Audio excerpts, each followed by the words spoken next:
ಈಗ ಮಿಥುನ ರಾಶಿಯ ಮೃಗಶಿರ, ಆರಿದ್ರ ಹಾಗೂ ಪುನರ್ವಸು ನಕ್ಷತ್ರಗಳ ಅಭಿಮಾನಿ ದೇವತೆಗಳ ಪ್ರಾರ್ಥನಾ ಶ್ಲೋಕವನ್ನು ತಿಳಿಯೋಣ. ಮೃಗಶಿರ ನಕ್ಷತ್ರ ಅಭಿಮಾನಿ ದೇವತಾ ಪ್ರಾರ್ಥನಾ ಶ್ಲೋಕ. ಶ್ವೇತೋ ಮುದೇಸ್ತು ಮೇ ಸ್ತೋಮೋ ಗದಾ ವರಲ ಸತ್ಕರಃ ದಶಾಶ್ವರತಮಾರೂಢೋ ಮೃಗ ಶೀರ್ಷಾದಿ ನಕ್ಷತ್ರ ದೇವತಾ. ಆರದ್ರ ನಕ್ಷತ್ರ ಅಭಿಮಾನಿ ದೇವತಾ ಪ್ರಾರ್ಥನಾ ಶ್ಲೋಕ. ರುದ್ರಶ್ವೇತೋ ಋಷಾರೂಢೋ ಶ್ವೇತಮೂಲಶ್ಚ ಚತುರ್ಭುಜಃ ಶೂಲಖಡ್ಗ ಭಯವಾನ್ ದಧಾನೇಮೋ ಪ್ರಸೀದತು. ಪುನರ್ವಸು ನಕ್ಷತ್ರ ಅಭಿಮಾನಿ ದೇವತಾ ಪ್ರಾರ್ಥನಾ ಶ್ಲೋಕ.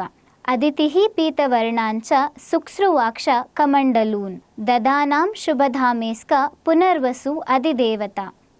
ಈ ಮಿಥುನ ರಾಶಿಯ 3 ನಕ್ಷತ್ರಾಭಿಮಾನಿ ದೇವತೆಗಳ ನಿಮ್ಮ ನಕ್ಷತ್ರದ ಅಭಿಮಾನಿ ದೇವತೆಯ ಪ್ರಾರ್ಥನೆಗಳು ನಿಮ್ಮ ಎಲ್ಲ ರೀತಿಯ ಸಂಕಷ್ಟಗಳನ್ನು ದೂರ ಮಾಡಲಿದೆ.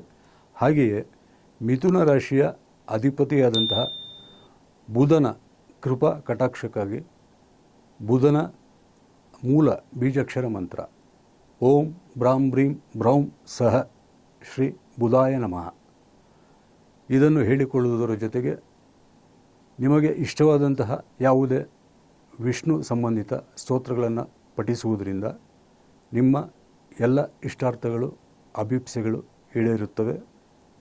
ಅಂದ ಹಾಗೆ ಮರೆಯದಿರಿ, ನಮ್ಮ ಸಂಯುಕ್ತ ಕರ್ನಾಟಕ ಚಾನಲ್ಗೆ ಸಬ್ಸ್ಕ್ರೈಬ್ ಆಗಿ ನಿಮ್ಮ ಅಭಿಪ್ರಾಯಗಳನ್ನು ತಿಳಿಸಿ, ಶೇರ್ ಮಾಡಿ, ಕಾಮೆಂಟ್ ಮಾಡಿ. ಸಂಯುಕ್ತ ಕರ್ನಾಟಕ ಕರ್ಮವೀರ ಕಸ್ತೂರಿ ನಮ್ಮ ಕರ್ನಾಟಕದ ಕನ್ನಡದ ಅಸ್ಮಿತೆ. ನಮಸ್ತೆ.